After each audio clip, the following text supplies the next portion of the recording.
How are you doing? I'm surviving. I can imagine. I know this is when I saw that the governor tapped you. I knew your workload and things drastically changed for you. I'm sure. So Yes. Yeah. tell me first of all about as you've taken over the system now. What's been the biggest obstacle for you? For me personally, More so, I just looking at it. The system. I mean, for lack of better terms, was struggling. It was people are having issues with it. So, what do you see right now as the biggest obstacles okay. as you enter the system? All right. So the number one, you know, the mission that the governor has established is pay Floridians as quickly as we can, and so we've identified four buckets of priorities to accomplish that. Number one is communication. We need to communicate with citizens and eligible benefit recipients on what we're doing. We need to communicate to them through the media. We need to communicate to them through their legislators, and we need to be able to show data on a daily basis. So we put our progress that's on the DEO website every morning. Those are the four. That's the first of the four priorities. Second one is challenge the status quo. How do we um, identify those processes that may had three steps and take them to two? So because time is not our friend. Third is regulatory. How do we cut the red tape and eliminate the bureaucracy that has impacted this? There's state bureaucracy and then there's federal bureaucracy. The governor has been terrific being responsive to reducing the state bureaucracy, and he's been terrific at having a dialogue with the federal government, whether it be calling the president or calling the Secretary of Labor to help us cut the red tape that impacts the processes. The last is technology. So there's a system, the Connect system, that has typically processed these claims. In the month of December, for example, 2019, claims were about 22,000. That's what the system was designed for. We've had days over the past week since I've been here. I've been here since Thursday, where we had 80,000 claims in one day.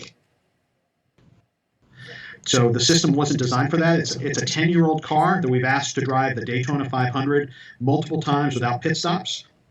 So we need to add some infrastructure to that IT structure, and we're doing that day by day. And you all specifically said over the weekend, Jonathan, that you did upgrades to the system. Can you elaborate on those upgrades and what you actually did? Yeah, so we've the technology is complicated. We've increased the pipe, the access, so just the connections to the technology so that Floridians can access it from multiple angles. We have had to do some recoding. We've had to, the system connects to a variety of data sources, whether it be the Social Security Administration or verifying wages or verifying employers. There's multiple. We've had to try to streamline those connections and find out where there are bottlenecks. And if there are bottlenecks, we need to go find someone that can help us streamline those.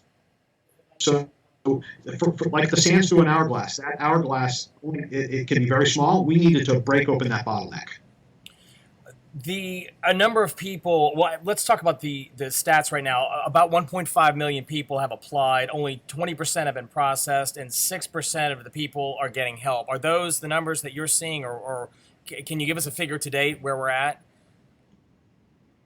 Yeah, so those are a little bit older numbers. I'm hopeful that the governor is going to have some positive announcements a little bit later today about some of the accomplishments we've had. I'm going to let him do that. The 1.5 I don't think is an accurate number because I think Floridians are frustrated, and I understand that. So I think people may have applied with the original system. Then we stood up a new application system that is up 24/7. It's very user friendly. I think they may have gone into that system to apply, and then as you know, we distributed paper applications. So I think that, and we're working through duplicates right now. I think that the number is probably overstated, but by how much I can't tell you at this point. Gotcha. We received an email from a gentleman.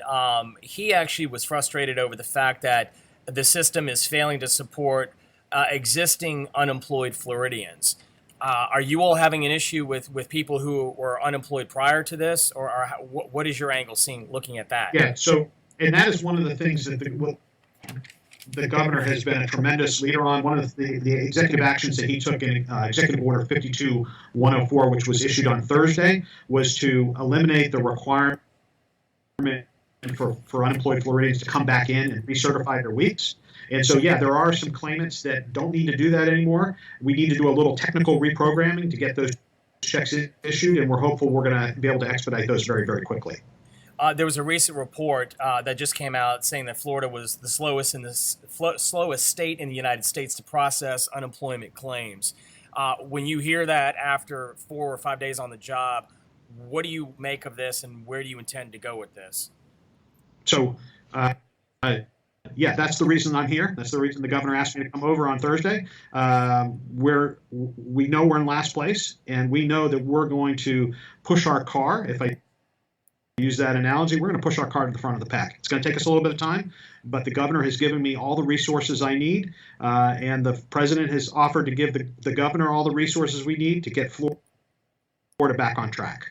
And to the person, Jonathan, who will hear this tonight, who maybe has been trying to process a claim for almost a month. We talked to one lady yesterday. She's been inundated. She finally got somebody. She still doesn't have her claim processed. How can you ensure to her that this system has her back? Yeah, well, number one, I can tell you the governor DeSantis has her back, and that's why he asked me to step in. She is a major priority for us, along with the tens of thousands of other Floridians who are in sort of that purgatory. That we are working nonstop 24/7 to get them to the next stage of their claim and to get their benefit paid. Okay. Jonathan, thanks so much. Good luck to you. I know you got a busy time frame ahead. We appreciate you taking some time with us today. I really appreciate that. Thanks, Jay. Great to see you. Great to see you too. Take care. Bye-bye.